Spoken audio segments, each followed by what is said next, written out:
Welcome back to Joey Movie Clips. Today I will show you an action, drama, mystery film from 2003 titled The Station Agent. Spoilers ahead. Watch out and take care. He was only 1.35 meters tall, being a dwarf born from a mother's womb. Even the street kids dared to insult him. Grumpy or sleepy over there, huh? So, in crowded places, he learned to pretend he couldn't hear the whispers. The only place he didn't want to be invisible was at the high cashier's counter when he made a payment. Sorry. I see you. He was like an alien, living in a seemingly prosperous but incredibly indifferent city. One day, he heard the sound of someone falling. Sudden heart disease took his friend's life, and it also took away the only friendship that warmed him up. His friend left him a significant inheritance. The money from selling the store all went to him. In addition, a small platform by the railway track in Newfoundland was also left for him. I mean, it's pretty, but there's nothing out there. Perhaps that was why his friend cherished the place. Away from the hustle and bustle, in the midst of tranquility, was the best protection for Finn. He packed his suitcase, embarked on a lonely journey. He chose to walk along the railway tracks, towards the distant Newfoundland. The stranger's gaze in the train, the sort he needed to avoid. After 21 days of eating and sleeping outdoors, in a somewhat gloomy evening, he found the inheritance his friend had left him. Just like the lawyer had said, there was really nothing here. But luckily, there was a sofa to sleep on. For someone who wanted to close themselves off, this place was the perfect healing station. The next morning, Finn was awakened by the sound of tables and chairs colliding. Surprisingly, someone was selling breakfast in this desolate place. The diner owner was a self-proclaimed familiar face. He was equally surprised that someone dare live in this old, rundown hut. I'm Joe Ramos. What's your name? Finn. Although he didn't want to deal with the chatterbox, the cheerful Joe was the first normal person to welcome him here. He planned to go to the convenience store to buy some living supplies. Just then, an SUV came head-on. The woman was distracted by looking for her glasses, and the SUV swerved dangerously. Finn inexplicably felt something was wrong. Right when the woman's glasses fell, Finn decisively dove into the bushes by the road, narrowly saving his life. Both of them were a bit shaken. After confirming Finn was unharmed, the woman wanted to drive him as an apology, but to her surprise, Finn refused directly. You sure? Yes. He just wanted to live in his own world, to be with solitude, undisturbed. He walked into the convenience store, and the store owner immediately took interest in this little guy and turned around to take a camera. Hey, yoo-hoo. Finn just nodded awkwardly. Reality had already worn down his temper. On the other hand, Olivia found Joe to buy breakfast, but unexpectedly learned from his big mouth that the little guy lived here. On his way back home, Finn and Olivia crossed paths again. He subconsciously became extra alert, only to have the hot coffee scald his butt. The SUV swerved again. Finn saved himself by predicting the movement. Twice in a row. Who would believe that it wasn't on purpose? I'm so sorry. Here. Hey. Olivia, while nursing her butt, explained the reason for the accident, but Finn again refused her apology, suggesting that they keep a safe distance. Unexpectedly, that same night Olivia knocked on Finn's door. You're safe. No car. Olivia Harris. This is for you. After 3 rounds of drinks, their ill feelings towards each other dissolved in shared laughter. They learned a bit about each other's experiences. His only friend passed away 3 weeks ago, and Olivia's only son died 2 years ago. People's joys and sorrows are not the same, but the sadness at this moment is identical. This was the first time Olivia didn't have insomnia. She quickly packed her bag and fled the scene, only to be caught by Joe, who saw an opportunity to make fun. You missed your train last night? Finn was tidying up the bed that had been occupied for the night when Joe knocked on the door. He brought over a free glass of milk and his admiring gaze. He had been here for 6 weeks, yet hadn't exchanged a word with Olivia. Yet she warmed up to Finn on his very first day. Finn became his life idol. With the ring of a phone, Joe handed over the phone Olivia had left behind. A beautiful woman deliberately leaving her phone. That was another piece of juicy gossip to him. Even if he wanted to explain, he couldn't clarify. So Finn simply chose to close the door. Yet Joe still wanted to make his case, insisting that Finn should include him in fun times with Olivia. We're not gonna do something. No, I know, but if you do, can I join you? Okay. Following the address Joe provided, Finn found Olivia's home. He simply placed the phone at the door and silently turned away, heading directly to the library. Even if all that was left in life was solitude, it wouldn't affect our vibrant souls. But his presence scared the librarian. I'm so sorry. Can I help you? Check this book out. Since Finn was new, he needed proof of address to get a library card. Coincidentally, Olivia appeared behind him, offering to share her library card. Their shared living experience from last night made their atmosphere a bit awkward, so Finn declined her kindness and quickly fled the scene. But when he got home, the book he had wanted to borrow was already at his doorstep. Clearly, the snail girl was Olivia. My hero dog! Rail walk was Finn's biggest hobby, quiet, yet filled with anticipation. The next platform will always be waiting for you. Reading in peaceful leisure might be many people's ideal life, but this was one of the few things Finn could do. He never would have guessed that friendship could be so sudden. Joe hitched a ride with Olivia, shamelessly sitting next to Finn. Upon learning that Finn was waiting for a train here, Joe muttered boring, yet decisively joined in. Finn exhibited total indifference towards life, but Joe excitedly raised his hand to greet every passing train. On the route back, they met Olivia again. Can you give us a ride home? My feet are killing me. Joe is not only thick-skinned, but he's also got solid cooking skills. He convinced Olivia to stick around, and the three-person team had their first meal together. It was Finn's first time talking to two people. He shared that he once belonged to a train-chasing club, but he didn't have a car, nor a camera, so each time he just watched others' videos. Just 2 bites into the steak, and Joe received a call from his father who couldn't find his medication, prompting Joe to rush home immediately. Turns out this cheerful single young man had his own share of worries. With one less chatterbox, the silent and concise Finn became awkward, but Olivia kindly said, We don't have to talk, we can just eat. I'm cool with that. Okay. although the pain of losing a child made her suffer, her gentle demeanor was like a refreshing spring breeze. After that, the railway team went from 1 to 2 people. Finn was like a calm and composed elder brother, while Joe was like a playful and naughty younger brother. They greeted the beautiful librarian together and sat in front of the dining car reading books. The reason they didn't read by the river was because Joe had promised not to talk too much. I haven't said anything in like 20 minutes. 9. You timed me? Mm-hmm. It's cold, bro. Soon, the railway team expanded to 3 members.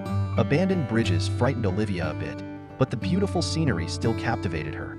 Joe, still a foodie, set his sights on Finn's beef jerky. Finn politely shared with Olivia, but the reserved girl was a darling everywhere and politely declined his offer. But watching the 2 men relish their food, she couldn't help but want to try some. Perhaps this is the real side of friendship. They weren't afraid to tease each other, but they could also enjoy each other's quiet companionship. One day, Olivia brought a video camera. That same day, the boys turned into train hunters. Joe acted as the driver and the commentator, while Finn became the cameraman, competing with this behemoth in speed. Also satisfied Finn's regret. His melancholic expression, for once, became filled with energy.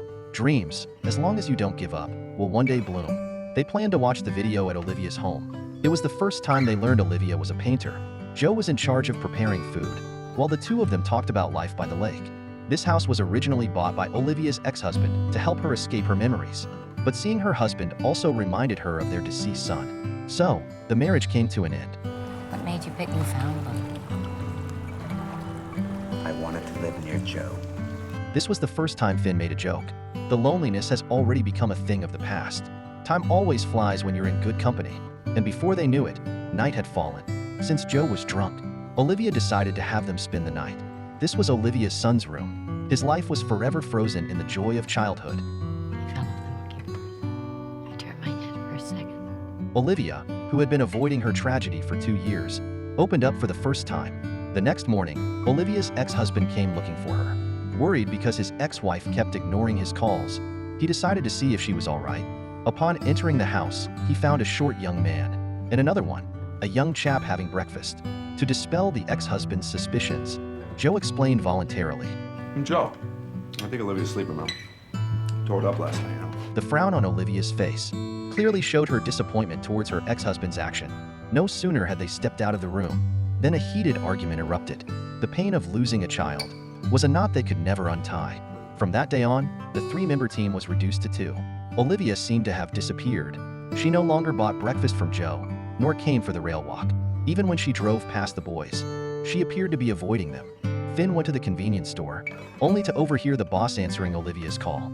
So he revealed that he was her friend and offered to deliver the takeout for her. In truth, he was looking for an excuse to show his concern. But Olivia appeared indifferent. Without inviting Finn in, only wanting to end their conversation as quickly as possible. Thank you. How much? $20? Through Olivia's closed-off heart, he seemed to see his former self. While he cared for Olivia, he didn't know what to do.